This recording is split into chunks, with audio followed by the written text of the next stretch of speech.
She died in my arms. I buried her myself. But 2 years later, I saw her shelving books in Bath, and she looked right through me. The last words she ever said to me were, "Don't let go." Her hand was cold, her eyes full of terror, and I held her tighter as the ambulance lights flickered red across the rain-slicked pavement outside the theater in Bristol, where we were supposed to celebrate her birthday. Her name was Leah. She was everything soft in the world: an aspiring playwright, curly auburn hair, eyes like autumn dusk, and the kind of laugh that made strangers turn. That night, she collapsed, suddenly. Heart failure, they said. Genetic, undiagnosed. In seconds, I watched her life leave her body. I screamed, cried, begged the paramedics, but it was too late. At the hospital, they asked me to identify her. I did.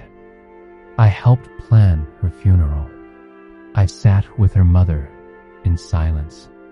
I scattered her ashes into the sea off Durdle Door, like she asked. I broke. For months, I didn't eat properly, didn't work, just existed in that half state where time doesn't move and sound feels like violence. Therapy didn't help. Pills numbed me.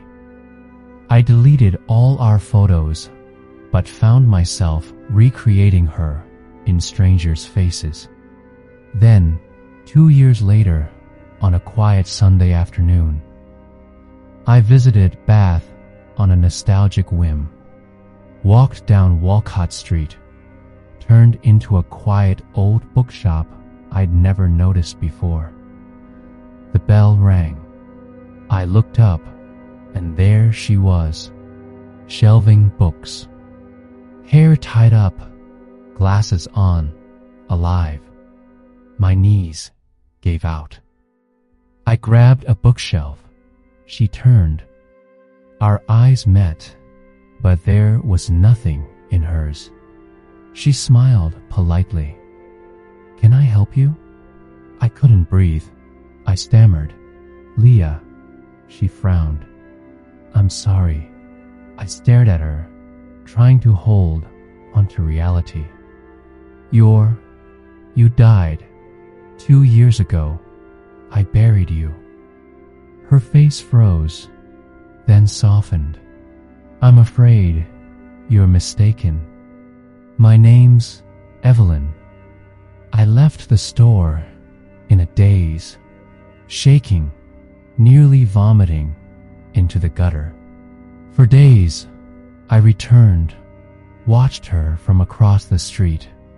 Her smile, her walk, her voice, all identical. Eventually, I spoke to her again, bought a book, asked questions.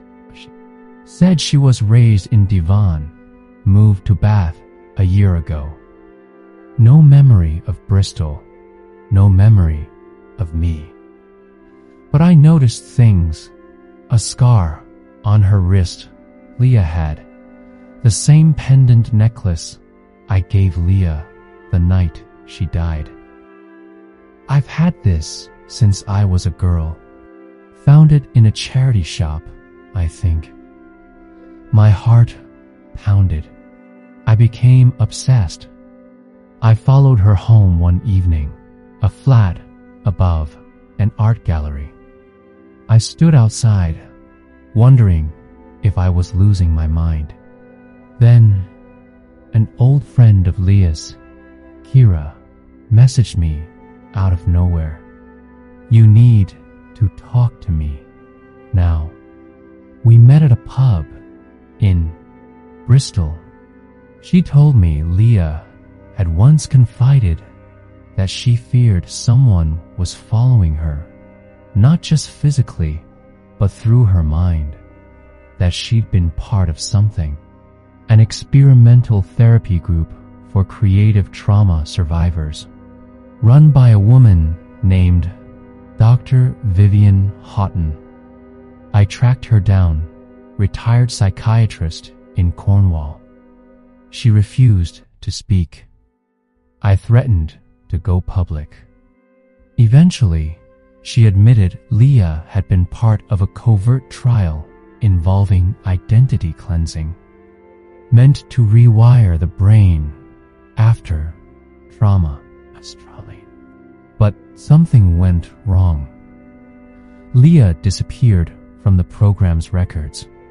No follow-up, no contact, no death certificate listed under the NHS from that night. My blood ran cold. Had they faked her death, reprogrammed her mind, given her a new life, wiped of the old one? But why would they do that? Why lie to me? Why the funeral? I confronted Evelyn again, told her everything. She panicked, said she'd been having nightmares, flashes of faces, theater lights, drowning. She started crying. Her hands shook. Then she collapsed. At the hospital, doctors said it was neurological, linked to something deeper. I stayed, held her hand, like before. When she woke, she whispered, "Daniel." That was me. That was my name. And I broke. We sat for hours, talking, remembering. She couldn't recall everything, but enough to cry with me, enough to know something was stolen, her identity, her life, our love. She moved in with her aunt in Oxford to recover. We wrote letters.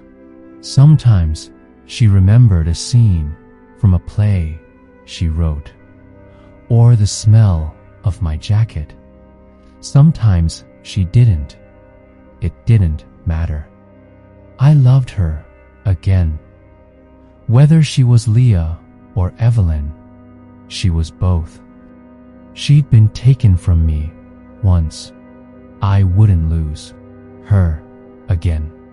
We started over, carefully, slowly, one memory at a time. In the end, she didn't come back all at once, but love did. Love found its way through the broken wiring, the false stories, the stolen name, and I'll never forget the moment. She whispered again, 1 year later, sitting by the sea, "Don't let go." This time, I didn't.